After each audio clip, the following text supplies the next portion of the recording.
365 দিনে খোদার একটা বছরে কোনোদিন ফজরের নামাজ পড়লা না, অথচ কেউ তোমার একটু বলেও না কিরে বাবা তুই মুসলমানের ঘরে জন্ম নিয়া ফজরের নামাজ পড়স না কেন? সারাদিন রাত তুমি মোবাইলের মধ্যে নারী নিয়া ছবি নিয়া পড়ে থাকো, কিন্তু আপন মা বাবা আত্মীয় স্বজন পাড়া পড়োশি কেউ তোমারে ফিরাইবার জন্য একটু ডাকেও না, বলেও না। এমন হয়ে গেল কেন তোমার জীবনটা? কেউ তোমারে বাঁচাইতে চায় না কেন? মনে রাখো বাপ, মূল কারণ একটাই, তোমার উপরে আল্লাহর লানত পড়ছে, খোদার লানত, খোদার গজব পড়ছে তোর উপরে। এই জন্য আল্লাহর লানত পড়ে যার উপরে, তার থেকে গোটা সৃষ্টি মুখ ফিরায় নেয়। এটা মুখ ফিরায় নেয়, এটা জরুরি বিষয়, মুখ ফিরিয়ে নেয়। আমার মার বয়স এই মাত্র বললাম, আমার মা আমি বললাম কিছুই বুঝে না, কিন্তু সেই মা আমার এখনো মনে আছে। একটা আশ্চর্য বিষয় হলো 75 বছরের কম হবে না আমার বয়স, মা আমার এখনো আমারে বলে, আমারে দেখলে বলে বা আমগরে বলে, আমার 44 বছর বয়স, আমার 4টা সন্তান আছে, আমি আজকে 21 বছরের চাইতে বেশি ওয়াজ মাহফিলে যাই আলহামদুলিল্লাহ আল্লাহর দয়া। কিন্তু কসম আল্লাহর, মা এখনো আমারে বলে ফুত নামাজ পড়ছো, নামাজ পড়ছো। আমারে সব সময় বলে মা ফুত চাইও, মানুষের কত আনে মাহফিলে যাও, মানুষের লগে চাইও টাকা পয়সা লইয়া, ঝামেলা কইরো না। কতবার যে কইছে এই কথা এটা মা আমারে আমার জীবনে। কিরে বেটা, আমার 75 বছরের মা তো, আমি 44 বছরের ছেলে, আমি আমারে আজও ডাকে, তোরে কেন ডাকে না? তোর উপরে কোন খোদার লানত পড়ছে বেটা? এই জন্য তো অব্যাহত ভাবে চোখের সামনে ছেলেটা চরিত্রহীন হয়ে যাচ্ছে, লম্পট হয়ে যাচ্ছে, এক ওয়াক্ত নামাজ পড়ে না, কেউ তারে ডাকে না। আহা, কেন এমন হয়ে গেল বাপ? তুমি এত বড় বঞ্চিত হইলা কেন? বলো ভাইয়া, তুমি মনে করছো তুমি সুখের সাগরে হাবুডুবু খাচ্ছ? না ভাইয়া, তুমি তো ধ্বংসের সাগরে হাবুডুবু। তুমি তো ভাবছো তুমি বড় মজায় আছো, তোমার মাথার উপরে কারো ছায়া নাই, আসলে তো তোমার উপরে খোদার লানত। এই জন্য কেউ তোমারে ফিরাইবার চাচ্ছে না। এই জন্য বিবেক থাকলে আমার এই কথা ভাইব, বিবেক থাকলে, বিবেক থাকলে ভাইব। আমি তো ধমক দিলাম, তোমারে কেউ ধমক দেয় না কেন? কেন ধমক দেয় না? তোমারে কেউ ফেরায় না কেন?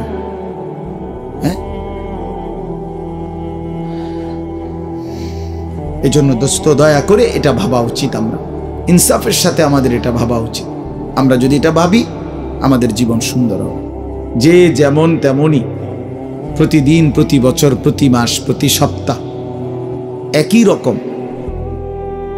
এটা তো মুমিনের পরিচয় না। হাদিসের মধ্যে আছে, আল্লাহর নবী সাল্লাল্লাহু আলাইহি ওয়াসাল্লাম বলছেন, আল কাইয়িসু মান দানা নাফসাহু ওয়া আমিলা লিমা বা'দাল মাউত। নবীজি বলেন, বুদ্ধিমান সে যে নিজের হিসাব করে এবং মৃত্যু পরবর্তীর জন্য আমল করে।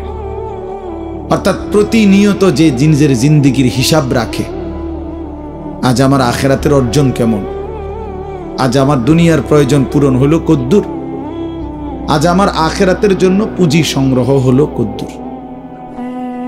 এই এতটুকু বিবেক, অনুভূতি, বিচার বিশ্লেষণ যার নাই, তো সে বোকা, নির্বোধ, আহাম্মক। কোরআনুল কারীমের মধ্যে আল্লাহ তাআলা বলছেন, ওয়াল তানজুর নাফসুম মা কদ্দামাত লিগাদ। প্রত্যেকটা ইমানদারকে আল্লাহ তাআলা বলছেন, ইমানদার তুমি লক্ষ্য করো, হিসাব করো, আজকের দুনিয়া থেকে আগামীকালকের আখিরাতের জন্য তুমি কি পাঠিয়েছ, এটা হিসাব করো। তোমার হিসাব যদি তুমি না করো, কে করবে? নিজের ভালো, নিজের ভাবনা, নিজের বুঝ যদি কারো না বুঝে আসে, কে ভাববে? কে ভাববে? আমাকে নিয়ে ভাববে কে? এই পৃথিবীর সবাই তো ব্যস্ত, সবাই সবার জায়গায় কিছু না কিছু কম বেশি, দরকারি বেদরকারি, প্রয়োজনীয় অপ্রয়োজনীয় কোনো না কোনো কাজে ব্যস্ত। সময় ঠিকই যাচ্ছে, হয় ঘুমে, নয় অবহেলায়, নয় অলসতায়, নয় পরিশ্রমে। একটা না একটা কিছু কইরা সময় তো চলে যাচ্ছে। কার হিসাব কে নিবে? কার জিন্দিগির খবর কে রাখবে? এজন্য বলে যে হাসিবু ক্বাবলা আন তুহাসাবু। আল্লাহ পাক তোমার হিসাব নেওয়ার আগে তুমি নিজের হিসাব নাও, তুমি নিজের হিসাব নাও। এজন্য মনোযোগ জরুরি, মনোযোগ জরুরি। আন্তরিকতা নিয়ে শুনলে ধীরে ধীরে বিবেক জাগে। একদিনে মানুষ বদলায় না, কিন্তু ধীরে ধীরে শুনতে শুনতে একটা সময় জিন্দেগি বদলায়। একটা পাথরের উপরেও যদি ধারাবাহিক পানি পড়ে, বৃষ্টির ফোঁটা, একটা সময়ে এই শক্ত পাথরের মধ্যে একটু ছিদ্র হয়ে যায়, ডাইবা যায়। তাইলে আল্লাহর কোরআন, আল্লাহর কথা, আল্লাহর কালাম আমাদের জন্য, নওজোয়ান ভাই, কিশোর ছেলে, তোমাদের জন্য বাবা, সব সময়ই যদি আল্লাহর কথাকে প্রত্যাখ্যান করো, শুনবা কখন? কোনো সময়ই যদি কোরআন তোমার গায়ে না লাগে, তোমার বিবেকে না লাগে, তো শুনবা কখন ভাই? আল্লাহর কোরআন কি কখনোই তোমার জন্য আগ্রহের বস্তু হবে না? কোনো সময় মনোযোগ আসবে না? কোরআন শরীফে আছে ফাবি আইয়ি হাদিসিন বাদাহু ইউমিনুন। আল্লাহ বলে, বান্দা, কোরআনের চাইতে দামি আর কোন কথা বললে তুমি বিশ্বাস করতে? বলো, এর চাইতে দামি আর কি বলতাম আমি আল্লাহ? আমি আল্লাহ বলেছি, সর্বশ্রেষ্ঠ ফেরেশতা জিব্রাইলের মাধ্যমে পাঠিয়েছি, সর্বশ্রেষ্ঠ রাসূল আমার প্রিয় বন্ধুর কাছে পাঠিয়েছি।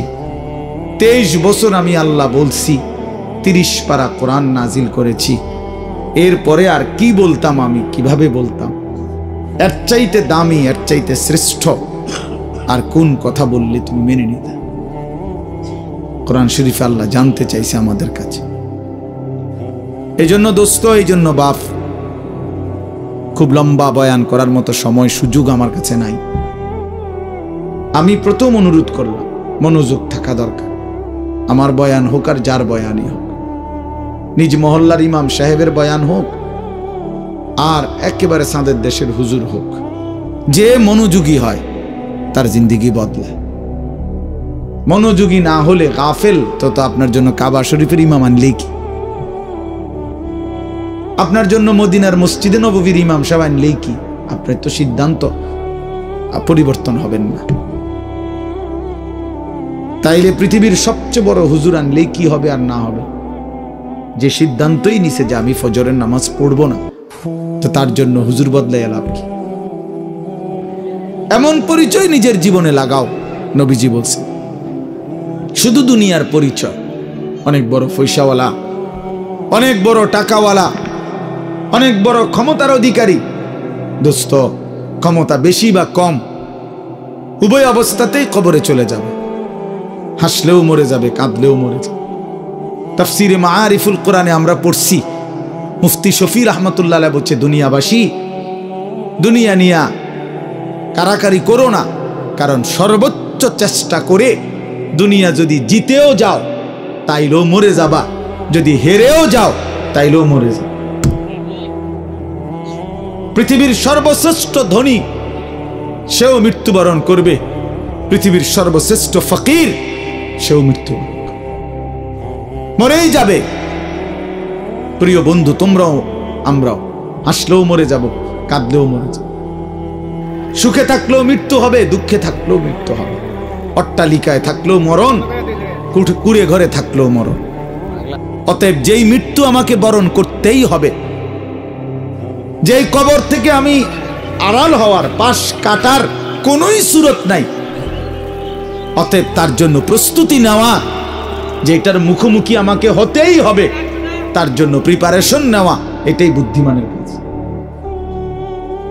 আমার যেহেতু ডায়াবেটিস হয়েই গেছে, এখন আমার এই অবস্থায় শরীর স্বাভাবিক থাকবে কেমনে, এইটা নিয়েই ফিকির করা উচিত। আমার যেহেতু গ্যাস্ট্রিক হয়েই গেছে, আমার যেহেতু এই রোগ হয়েই গেছে, এখন বিবেকবান বুদ্ধিমান উচিত যে এই অবস্থায় আমি সুস্থ থাকবো কিভাবে। ঠিক মনে করেন এরকম, আমাকে যেহেতু কবরে যেতেই হবে, আমাকে যেহেতু মরতেই হবে, অতএব এখানে উচিত বিবেক দিয়ে যে অতএব আমাকে কবরে ভালো থাকবো কিভাবে তার ফিকির। কারণ কোন যুক্তি দিয়ে, পৃথিবীর সর্বশেষ যুক্তি প্রযুক্তি দিয়েও তো আমি কবর থেকে বাঁচতে পারবো না। তাহলে যে সত্য আমাকে গ্রহণ করতেই হবে, যেই অমোঘ বিধান আমাকে মেনে নিতেই হবে, তার জন্য প্রিয় ভাই নিজেকে প্রস্তুত করা, ভাবা, কল্পনা করা, এটাই বিবেকের দাবি, এটাই ইনসাফের দাবি। এই জন্য ছেলেদেরকে বললাম, বাবা কিশোর নওজোয়ান বয়সে তুমি ফিকির করো, তুমি সুস্থ সবল সামর্থ্যবান, শরীর স্বাস্থ্য জীবন যৌবন সব সুস্থ আছে, শক্তি আছে। এই সময়ে যদি কোনো ভাবনা না আসে তো বুড়াকালে কেমনে ভাববা? বয়সকালে তো ভাবনার সময় না। কোরআন শরীফে স্পষ্ট আছে, আমিনকুম মান ইউরাদ্দু ইলা আরদালিল উমর লিকাই লা ইয়ালামা মিন বাদি ইলমিন শাইআ। আল্লাহ বলেন, মানুষকে আমি পর্যায়ক্রমে ধীরে ধীরে অনেক মানুষকে আমি এরকম নিষ্কর্মা বৃদ্ধ বানিয়ে দেই যে ফলে সে যে জিনিসগুলো ইতিপূর্বে জানতো একটা পর্যায়ে সে আর কিছুই জানে না, এখন আর কিছুই বলে না, কিছুই বুঝবে না। এই চাচা এখন আর কিছুই বুঝবে না, জিজ্ঞাসা করে দেখো, তার আর কোনো অনুভূতি নাই। তার কাছে এখন আর দুনিয়া বরাবর, সবকিছু, হাসিও বরাবর, কান্নাও বরাবর, রাতও বরাবর, দিনও বরাবর, আনন্দও বরাবর, বেদনাও বরাবর। ওনার তো আর সেই ফিলিংসটাই নেই। আমার মারে দেখছি আমি, আজীবন মা কত নামাজ পড়তেন, তিলাওয়াত করতেন, তাসবিহ পড়তেন, 500 দানার তাসবিহ পড়তেন মা। আর মা এখন এত অসুস্থ হয়ে গেছে, বৃদ্ধ। নামাজের কথা কোনো 10 বার 20 বার বললে হ্যাঁ মানে বুঝে না, কি করবো এটা বুঝে না। অজু করতে কইলে মা বুঝে না। তাহলে আমি তো আমার মায়ের চোখে দেখা সাক্ষী, আমি তো মাকে দেখছি। মা আমার সেই সকাল থেকে রাত পর্যন্ত কত নামাজ পড়তেন, কত কোরআন তিলাওয়াত করতেন। আমার মায়ের সেই জিন্দেগি তো আমি দেখছি ভাইয়া। এই জন্য আমরা, এটাই সত্য, এটাই বাস্তবতা, আমাদেরকে যেতেই হবে। 3 অবস্থার যে কোনো একটা হবেই। হয় একদিন এই শক্ত সামর্থ্য শরীর দুর্বল অসুস্থ হয়ে যাবে, নয়তো বৃদ্ধ হয়ে যাবে, নয়তো তার আগেই কবরে পৌঁছে যাবে। প্রিয় বন্ধু, প্রিয় বাপ, আমাকে এটা বরণ করতেই হবে, আমাকে এটা বরণ করতেই হবে। এজন্য আমি অনুরোধ করছি, ওই দেখেন ওই ছেলে বারবার মোবাইল উঠাই আয়, মানে অসভ্য কিছু ছেলে আছে, অসভ্য, এমন গাদ্দার যে কারো কোনো কথা শুনবে। হের কথা হইলো যে মানে অনেক ছেলের যে হুজুর আমি এর থেকে ভালো মানুষের কথাই শুনি না, আপনার কথা শুনি না। না এটাই হাসি না, এটা কলিজা পাথর হওয়া। এমন গাদ্দার যে কোনোভাবেই আমি নিষেধ করলাম। ওই যে ওই আরেক অপদার্থ হাসে, এই দেখছেন, এই যে এখন নামাইলো, এই জিন্দিগি। হে নিজে নিজে হাসে মোবাইলে দিকে, মানে কাকে বলে, কেন বলে, কি জন, আমার এত কিছু, আমি এবং আমার মোবাইল। পৃথিবীতে এরপরে আর কিছু আছে বা নাই এটা আমার জানার বিষয় শেষ। আমি এবং আমার একটা মোবাইল, এটাই রাত, এটাই দিন, এটাই হাসি, এটাই কান্না, এটাই আনন্দ, এটাই বেদনা, খালাস। মোবাইল দেখতে দেখতে ঘুমাচ্ছে, মোবাইল দেখতে দেখতে ঘুম থেকে উঠতেছে। রাত গভীর হয় মোবাইলে, ভোর আলোকিত হয় মোবাইলে। আহা প্রিয় নওজোয়ান, আল্লাহ পাক তাইলে আমাদেরকে জন্য সৃষ্টি করছেন। মাত্র 15,000 টাকা 14,000 টাকা দামের একটা মোবাইলের কাছে হেরে গেলাম। এত সুন্দর জীবন, অনন্তকালের আখিরাত সব ত্যাগ করে দিলাম। কি বন্ধু, চিরস্থায়ী জান্নাত ছেড়ে দিলা, জাহান্নামের জন্য সিদ্ধান্ত নিয়েই নিলা। এই নারী, এই ছবি, এই উলঙ্গ দৃশ্য, এই জিনা, এই ব্যভিচার, খোদার কসম ধীরে ধীরে তোমার জাহান্নামের দিকেই নিয়ে যায়। নুআল্লিহি মা তাওয়াল্লা ওয়া নুসলিহি জাহান্নাম। আল্লাহ বলছে, যে বান্দা আমার রাসূলের বিরুদ্ধাচরণ করবে এবং আমার ঈমানদার বান্দারা যে পথে চলে তার উল্টো পথে চলবে, আল্লাহ বলেন আমি তাকে সেই উল্টো পথেই চালাবো এবং একদিন সত্যি সত্যি আমি তারে জাহান্নামে ফেলে দেব। খোদার কসম বাপ, এটা কোরআন শরীফের আয়াত। আমি এই মাত্র বলে আসছি, বলছি তোমরা যারা আমার একটা কথা মনে করো বাপ, ছেলেদেরকে তোমাদেরকে বলি বাবা, সারা দিন সারা রাত মোবাইলে নারী দেখো, ছবি দেখো, নাচ গান, এক ওয়াক্ত নামাজ যারা পড়ো না, কোনোদিন যারা ফজরের নামাজ পড়ো না, হালাল হারামের কোনো পার্থক্য নাই, কিন্তু কেউ তোমারে ফিরায় না। তোমার মা, তোমার বাবা, তোমার পাড়া, তোমার মহল্লা, তোমার দেশবাসী, কেউ তোমারে নিয়ে একটু ভাবে না, কেউ তোমার একটু ফিরায় না, একটা বার বলে না যে এই বাবা তুই কোন রাস্তায় যাচ্ছিস, কিরে তুই মুসলমানের ঘরে জন্ম নিয়ে এত নষ্ট হয়ে যাচ্ছিস কেন? যাকে কেউ ফিরায় না, কেউ বলে না, কেন বাপ? একটা বার, একটা ছেলে শুধু তুমি আমার কথা ভাইবো যে কেউ তোমারে ডাকে না কেন? 365 দিনে খোদার একটা বছরে কোনোদিন ফজরের নামাজ পড়লা না, অথচ কেউ তোমার একটু বলেও না কিরে বাবা তুই মুসলমানের ঘরে জন্ম নিয়ে ফজরের নামাজ পড়স না কেন? সারাদিন রাত তুমি মোবাইলের মধ্যে নারী নিয়ে, ছবি নিয়ে পড়ে থাকো, কিন্তু আপন মা বাবা, আত্মীয় স্বজন, পাড়া পড়োশি কেউ তোমারে ফিরাইবার জন্য একটু ডাকেও না, বলেও না। এমন হয়ে গেল কেন তোমার জীবনটা? কেউ তোমারে বাঁচাইতে চায় না কেন? মনে রাখো বাপ, মূল কারণ একটাই, তোমার উপরে আল্লাহর লানত পড়ছে, খোদার লানত, খোদার গজব পড়ছে তোর উপরে। এই জন্য আল্লাহর লানত পড়ে যার উপরে, তার থেকে গোটা সৃষ্টি মুখ ফিরায় নেয়।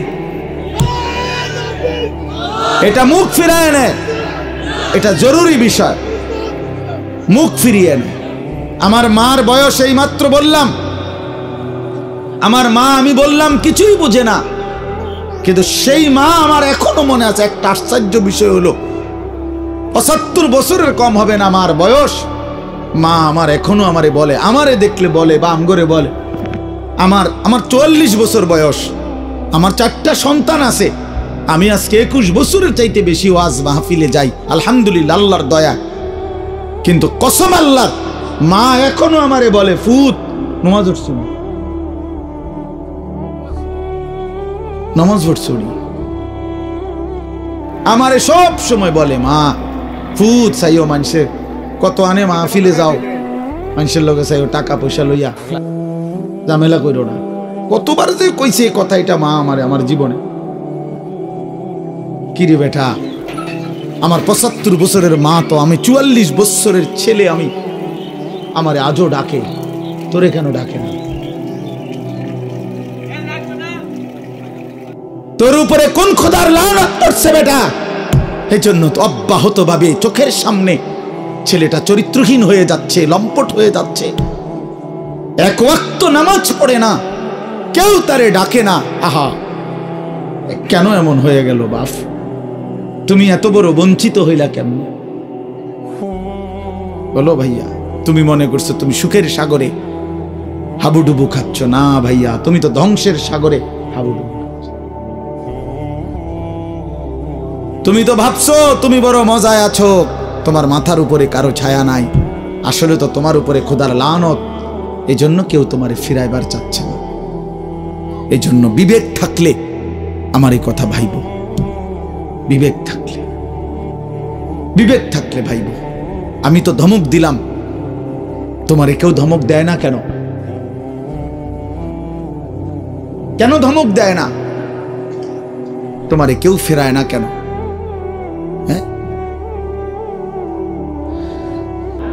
শুধু পরিশ্রম করিলেই অর্থ আসে? না না না, আসমানের ফয়সালাতে অর্থ আসে, রবের ফয়সালা। ইন্না রাব্বি ইয়াবসুতুর রিজকা লিমান ইয়াশাউ ওয়া ইয়াকদির। আল্লাহ বলেন আমি যাকে মন চায় তাকে বেশি দেই, যাকে মন চায় তাকে কম দেই। না আমার ফয়সালা, তোমার কি? কমটাও আমার, বেশিটাও আমার, তুমি কি? আল্লাহ তারে বেশি দিলেন কেন, তো তোমারে কম দিলাম কেন? তোমারে যে কম দিলাম এটাই কেন দিলাম, তুমি এটা কও। তোমার কি যোগ্যতা? কোনটা তোমার? আসমান তোমার না জমিন তোমার? শরীর তোমার না দেহ তোমার? বুদ্ধি তোমার না চোখ তোমার না হাত তোমার? তোমার কি তা? কথা বলেন না কেন? তো সবই আমার, আমি যাকে যা মন চাই তাই দেব। তুমি কি? তুমি এর মতামত দিবার অধিকার আছে নি আমার? তাইলে এই জন্য বাপ, বন্ধু আমার, দোস্ত আমার, সাথী আমার, সবাই রে বলি ভাইয়া জিন্দিগির হিসাব করেন। এটাই আমার মূল বক্তব্য। আর একটু নড়ে চড়ে ঘুরে দাঁড়ান। ছেলেরা, বাপ ফিরে আসো তুমি আল্লাহর দিকে, কোরআনের দিকে, নামাজের দিকে, সেজদার দিকে। এই কপাল পৃথিবীর কোনো কামাইতে লাগে না। খেয়াল করে দেখেন, উপার্জনের পৃথিবীতে মানুষ দেশে থাকুক আর বিদেশ থাকুক, চাকরি করুক আর ব্যবসায়ী করুক, ক্ষেত খামারে কাম করুক আর দিন মজুরি করুক, মাড়ি কাটুক আর যাই করুক, কপাল কোনো কামে লাগায় না। বুঝো না হিসাব না? কপাল কি লাগায় না? কোন কাজে লাগায় না। কপাল শুধুই সেজদার জন্য, কপাল শুধুই সেজদার জন্য, শুধুই সেজদার জন্য। মাস, সেই মাসের নাম রমজান মাস। এই কারণে রমজান এত দামি। রমজানের আমার শায়েখ আল্লামা মুফতি মুশতাকুন নবী সাহেব বলে, রমজানের প্রতি ঘন্টা, মিনিট, সেকেন্ড, এক একটা মুহূর্ত যেন হীরা মণি মুক্তার মতো, হীরা মণি মুক্তার মতো। আল্লাহ তাআলা এমন ভাবে এটাকে, যেমন এই প্যান্ডেলটা আপনারা আলাদাভাবে সুন্দর করে চারদিকে কি চমৎকার করে সাজাইছেন, চারিদিকে এটাকে সুন্দর করে একটা সাজানো প্যান্ডেল। রমজানকে যেন আল্লাহ তাআলা এভাবে সাজাইছেন। আল্লাহ নিজের হাতে রমজান সাজাইছেন। আল্লাহ বলে, বান্দা শোনো আমি রমজানকে কেমনে সাজাইলাম। 1, পুরা মাস রোজা। 2, প্রতিদিন ইফতার। 3, প্রতিদিন সাহারি। 4, প্রতিদিন 20 রাকাত তারাবি। 5, শেষ দশকে এতেকাফ। 6, শেষ দশকের বেজর রাত্রিতে শবে কদর। এরপরে 7, একটা নফল একটা ফরজের সমান। 8, একটা ফরজ 70টা ফরজের সমান। 9, প্রথম দশক রহমত। 10, মাঝখানের দশক মাগফিরাত। 11, শেষ দশক জাহান্নাম থেকে মুক্তি। আল্লাহ বলেন, জান্নাতের দরজা খুলে দিলাম, জাহান্নামের দরজা বন্ধ করে দিলাম, সমস্ত শয়তানগুলোকে শেকলে বন্দী করে দিলাম, চারিদিক দিয়া গোলাইয়া সব গুছাইয়া বান্দা রাস্তা কেবল একটাই খোলা, দরজা কেবল একটাই খোলা। পুরা রমজান রাতে আসো, দিনে আসো, দুপুরে আসো, শুধু আমার গোলামি করবা, গুনাহ ছেড়ে দিবা, আর একটা দরজা দিয়েই সবাই ঢুকবা। শুধুই জান্নাত, শুধুই জান্নাত, শুধুই জান্নাত, শুধুই জান্নাত। কারণ দরজা তো খোলা একটাই, জান্নাতের দরজা, জাহান্নামের দরজা বন্ধ। এই মাসে আমি কোনো দিকে দেব না, শুধু জান্নাত দেব, শুধু জান্নাত, শুধু জান্নাত। এই জন্য বাপ, মহান আল্লাহ পাক রব্বুল আলামিন বলছেন, রমজান আমি কোরআন নাজিলের মাস। আমার শায়েখ বলে, আল্লামা মুফতি মুশতাকুন নবী সাহেব বড় সুন্দর বলছে হুজুরে, যে শুনেন আল্লাহ তাআলা রমজানকে বলছেন কোরআন নাজিলের মাস, এজন্য দামি বানাই দিছেন রমজান। একটাবার চিন্তা করে দেখেন, প্রত্যেক রমজানে কোরআন নাজিল হয় না, রমজান নির্দিষ্ট একটি রমজানে না কোরআন নাজিল হয়েছে। কথা বুঝছেন না? কিন্তু ওই এক মাসে কোরআন নাজিল হয়েছে দেখা আল্লাহর এই জমিনে যতবার এই মাস ঘুরে ঘুরে আসতেছে 1450 বছর ধরে, প্রত্যেকবারই এই মাস দামি হয়ে যাচ্ছে। একটি রাতে শবে কদর কোরআন নাজিল হয়েছে, ফলে যতবার এই রাতটা ঘুরে ঘুরে আসে প্রত্যেক বছরই এই রাত দামি হয়ে যাচ্ছে। অতএব কোরআনুল কারীম এক রাত্রিতে নাজিল হইছে, এজন্য প্রত্যেকবারই ওই রাত্রি দামি। একটি মাসে নাজিল হইছে, এজন্য প্রত্যেক বছর ওই মাসটা দামি। এজন্য যে ইমানদার কোরআনকে বুকে আগলায় নিছে, কোরআনকে নিজের জীবনে গ্রহণ করে নিছে, রমজানকে আপন করে নিছে, খুদার কসম রব্বে করিম তাকেও সারা বছর সারা জিন্দেগি দামি বানায় দিছে, দামি বানায় দিছে। এজন্য রমজান মাসের নাম কি? রমজান।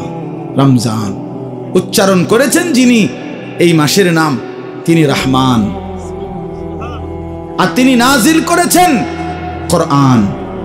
এটা গ্রহণ করেছে যে, সে হলো মুসলমান।